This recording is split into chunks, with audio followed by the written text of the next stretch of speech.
Yeah. This is Bob Crouse. I'm here to share. I don't want to take everybody's time with Take it, things, Bob. but I was diagnosed with leukemia about 5 years ago, and the way that society is such that they don't have a whole lot of things for leukemia patients. They have the same thing they have for most cancer patients. They got chemotherapy and radiation for sure. And on the journey I found with cancer, that when I first walked into it, the oncologist said that my treatment program that they recommended was a wait and see approach. That was my therapy. That was my treatment. Wait and see. And wait and see for what? Well, wait and see until the chronic leukemia goes acute, and then they'll treat me aggressively with chemicals that kill me. You know, I mean, that's what my choices were. So I got involved in, heard about the possibility of a cure for cancer and marijuana. And when you're diagnosed with cancer, it's not a lot of fun. Nobody, you know, if you hear the word, you hope it's from somebody across. You don't want anybody to have it, but you hope it's across the street from where you live. And it's such a place that for all patients, we get to where if we just knew what was wrong, we keep asking doctors to tell us what, you know, if you just tell me what's wrong, and they can't diagnose so much of what's going on for folks. So as patients, if we can just find a way to have some relief on a day-to-day basis. And so I got into this journey for this doorway that I went through for medical marijuana, that maybe there was a cure for cancer. And when I started in that journey, I didn't know anything about, I knew what marijuana was. I didn't know how to grow. I didn't know anything about that. I inherited a couple of plants, small plants in 1-gallon containers that had already turned to flower. I didn't even know what that meant. But I knew that if I was going to be able to pursue finding a cure for cancer, I had to figure out a way to reproduce those 2 plants. I didn't know what else we were. And so, slowly but surely, those 2 plants, you know, I didn't know if you could revert it back to vegetation once they started to flower. Well, I'm here to tell you you can. But I'm here to tell you that when it starts to grow again, it does have some abnormalities in the leaf structure. But I had to figure out a way to grow, or I wasn't going to have any marijuana. And I learned how to grow, and then I went out to start to meet other people in the industry, because just being able to grow a plant is not a cure for cancer. That's all I knew about cancer, about a cure for it, and I knew that I couldn't afford what Western medicine had. I knew I didn't have insurance. I knew there wasn't really an option. I couldn't even go with the wait and see, because I couldn't afford to pay them to go in and do their blood tests and pay their doctor visits while they waited to see when it was time to give me the aggressive treatment. So I was trying to find out more about tears. I've learned an awful lot. I met with 2 different groups that represented themselves as the head of the Phoenix Tears, Rick Simpson's Phoenix Tears from North America. Are you all familiar with the Phoenix Tears story and the treatment of cancer with the oil? So when I saw you guys playing in there, and I really needed to medicate, but I was waiting so you could see this, because most people don't, first of all, most people don't understand this at all. But this is 10 cc's of oil. This is 1/4 of a pound of product. It's medicine that will last me about a week. And so when I medicate, I'll take as much as, in each, there's about 10 grams in here. And so you guys know what one of those little, you know, that's about 1/4 of a gram, about 1/2 a gram, about 3/4 of a gram. That's about 1 gram of oil. Now, if any of you have taken oil, you probably smoked it, right? I would guess. Oh, yeah. Smoke it because it'll kick your butt, don't it? Oh yeah, every time. I've done that every day, more than this, every day since September. Last September, treated cancer.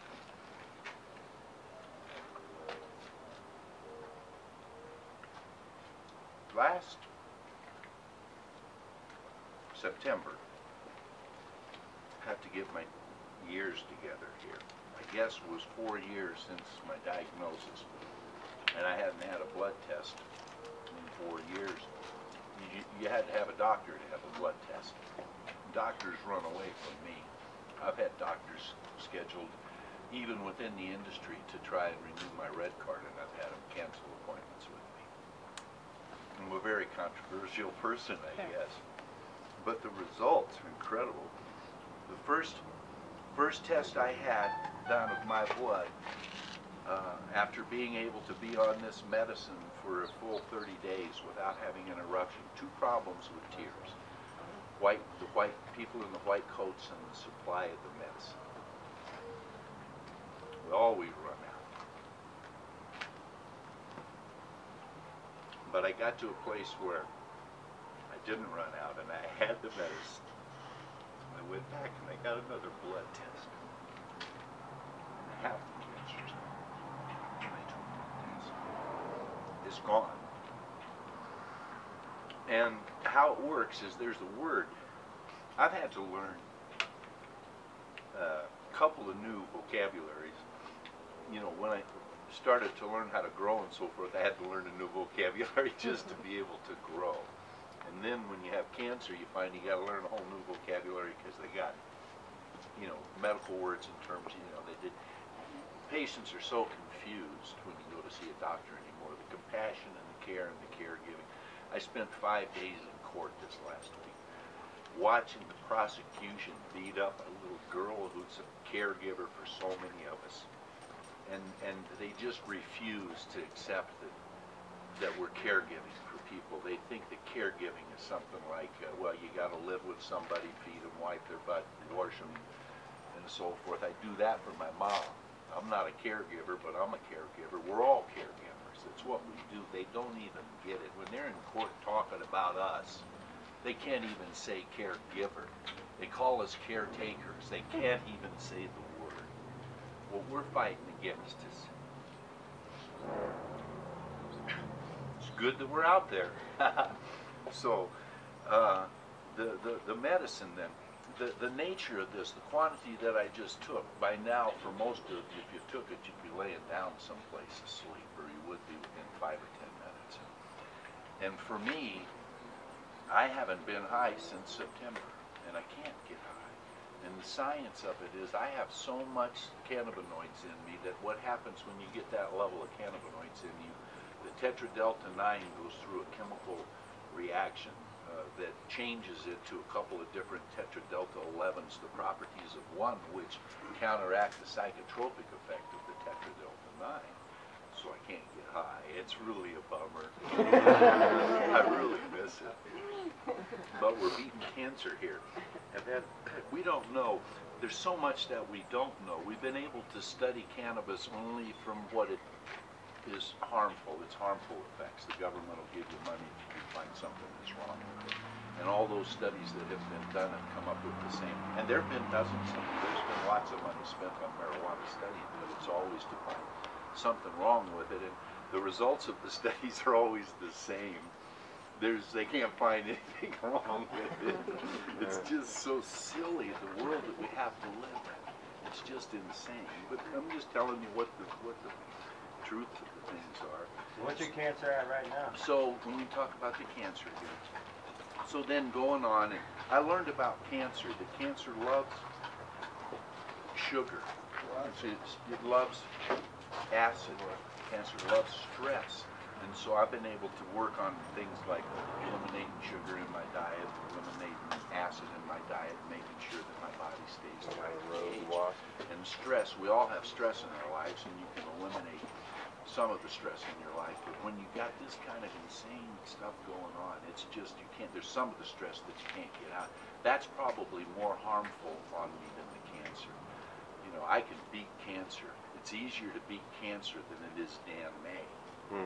But we gotta beat that man. We're gonna beat him. He has got We're gonna beat him. It is the propaganda of this man, the power of this man. This man has been elevated to a pedestal where he is almost worshipped. I have seen this in the courts of El Paso County. Now, fortunately, we have judges there that are at least on the front end of it are pretending to be fair. I appreciated what I saw in the trial that I was here so far, but I also understand in courts that there are two things that the courts are all about. The first thing is the evidence, and then the second thing is the what they call the evidence, the introduction of evidence or something. Would you remember what the terminology is? Yeah, I don't. It's But see, evidence, if you don't have, so for example, here's one of the things that happened. They were arguing whether or not medical necessity was even talked about in this case. A case about a caregiver, and did she have the paperwork to take care of multiple patients and so forth. So the issue was raised whether or not there was medical necessity in that, and it was taught, the judge says no, medical necessity was never mentioned in the court of law. Well, by assumption, 50 red cards, that all of them had to have a doctor make a recommendation for medical marijuana. You think someplace in there would have been, but it was not introduced. The rules of it's the law and the rules of evidence. And so it's the rules of evidence, and the judge will sit in the place where rules of evidence mean that it's a way that you can violate the law if you have a judge who doesn't have virtue. If you have a prejudicial position up here that is the one that tells you what the rules of law are going to be, when instructions are given to jury, they don't tell the jury that they have the right. And you all need to learn this, and you all need to teach this. This is the last line of defense we have against the government, an oppressive government, and it's the jury nullification. The Founding Fathers gave us this concept, and all you have to remember is this about jury nullification. If you're ever on a jury, you have the right, and this should be in jury instructions, but it never is. You have the right to say, I cannot morally convict this person of this crime. That's all you have to say, you're done. We have that right to say, I cannot morally convict this person of this crime in any situation. It's our last defense against the government. And they literally, when they're in court, they can't even call us caregivers. They call us caretakers. They can't even say the word. They have been so prejudiced against us. When you ride on the elevators with these people, it's as if they think they're going to get leprosy or something. They are so afraid of us, and they're so brainwashed, especially the district attorney's office. Now, we're going to create a schism. Well, I got to get back. That's a whole different topic. Let me get back on medicine here. So then, over the months, then I continued to take medicine, and part of the problem is supply. Always has been, and probably will be for a while. And then knowing what kind of medicine is in there. We found out a number of months ago, and you probably all were aware of it, with the idea of the CBD and the value of cannabidiol, and it is a healing. That's the one that went. So everybody was looking to grow a proprietary, I heard, proprietary strain of high. There is no proprietary strain. This is for patients. If somebody's got a proprietary strain out there that's got a level of any of the cannabinoids that we need access to the medicine. We need to learn that in this economy, we need to operate in an economy of giving and receiving, not in the economy of buying and selling. That economy doesn't work. If we operate in the economy of and just function that way, it works. So this medicine, having a supply of it and having the right kind of medicine and not having the stress that you have to go through, because there's a lot of things that cause cancer. My next results I got were down another 10%. So this went from 22,400 to now below 10,000 over a few month period of time. The normal range for lymphocytes, the white cell, which is where the leukemia is in me, is something like 800 to 3,900, and I was at 22,400. Brought it down to under 10,000, and then have been on some different medicines, and we just need to learn more about it, but it went up 20%, up to over 12 again. But I've been on this medicine now for a week, and I can feel in my body, I know when this stuff works. I've got a medicine coming that I've tried probably a third of a gram of, that, oh, I can hardly wait to get this again. Did you get to try that from Dr. Bob? No, I haven't tried that. So there's a few patients that have had a chance to try this, and I don't even know what to say about this medicine. So hopefully I'll have access to a 30-day supply of that here in the near future. So we're beating cancer. It's not easy to beat cancer. Cancer is an insidious, very, very difficult and complicated disease. But there's this apoptosis. I want to tell you about that. So early on I got a document from Dr. Bob. You know who Dr. Bob is? Robert Malamud is a former head of the, I think the whole science department up at the University of Colorado. He's a world-renowned expert in cannabinology. And he sent me an article. He's got hundreds of articles of cannabis killing cancer. He's got documentation. You can see it on his website, cannabisscience.com, of tumors. There's a fellow that had a tumor 6 inches up on his head. And they gave him 35 treatments of chemotherapy and radiation to the point that they couldn't give him anymore and kill him. And they still had 3 inches left, and they sent him home. Dr. Bob says, that's just the way I wanted it. He's been treating him with this kind of medicine, and the rest of that tumor now is falling off his head. So if you go to cannabisscience.com, if you got any money, invest it in cannabisscience.com.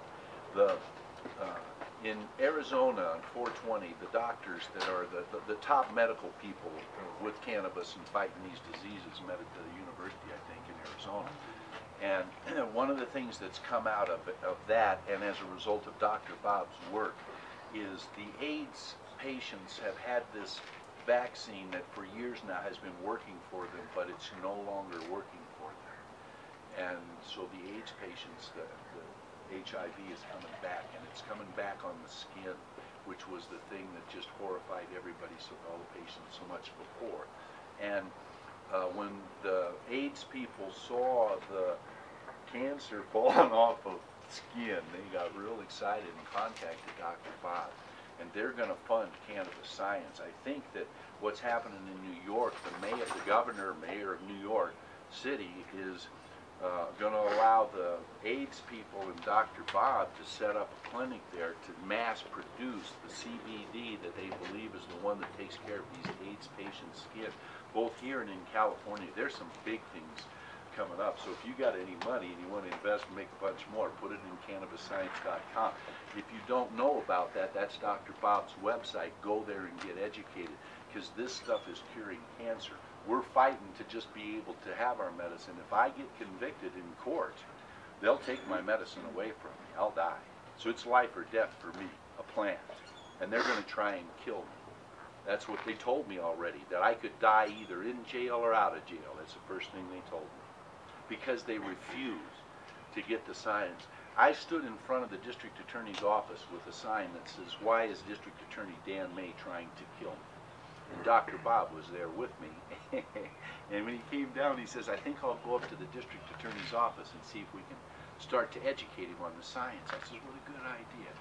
So he goes up to the district attorney's office and comes back down a little bit later with a bunch of forms that you have to fill out to request time to get together with the district attorney. I mean, to tell you, this guy is almost a god in this county. And the office is, and whoever's in the office. And what's happened is that they've continually had these people that end up being district attorneys abuse their role and their power. They all get fired. You know, or they get sent to the Attorney General of Colorado. Neither one of them is a good thing, because they're all prejudicial in their attitudes towards things. They all will support the Constitution of the United States. They'll lie to you, to your face, about supporting the Constitution of the state of Colorado and tell you that they're absolutely for medical marijuana, and it's a damn lie. The man has lied to me so many times. Well, not that many. You don't have to lie to me many times for me to know you're a liar. But he said to, when he saw that sign, Dr. Bob says, "How come you're trying to kill this man?" And the district attorney says, "Whoa," he laughs. He says, "Whoa, I don't know anything about that. I'm just enforcing the law." And so Dr. Bob says, "Well, do you know that the law that you're enforcing is going to take this man's life?" And that's when he said, "Oh, you know, I'm in total support of medical marijuana, and I'm happy that patients have access to their medicine." And so Dr. Bob says, "But I just want to understand, you're telling me that the justification for taking this man's life is the enforcement of a law?" And the district attorney didn't say anything, and Dr. Bob said, "Isn't that the same thing the Nazis said?" And we're in a situation right now where our country is not that far away from where Germany was before Hitler took over. The propaganda machine that's here, that's running this, the intimidation of people, the SS VNI troopers that come around that are not held accountable to anybody. They can come out and do anything they want to any one of us, and they will have the full forces of the district attorney's office of El Paso County behind them to protect them in court. But we have something better on our side. We've got us. We've got life. We've got the belief in life and hope and liberty. We are Americans. You know, you hear that they say there's a generation now that we don't know who we are as Americans. And when I first heard that, I figured it was my fault because I didn't tell my kid who he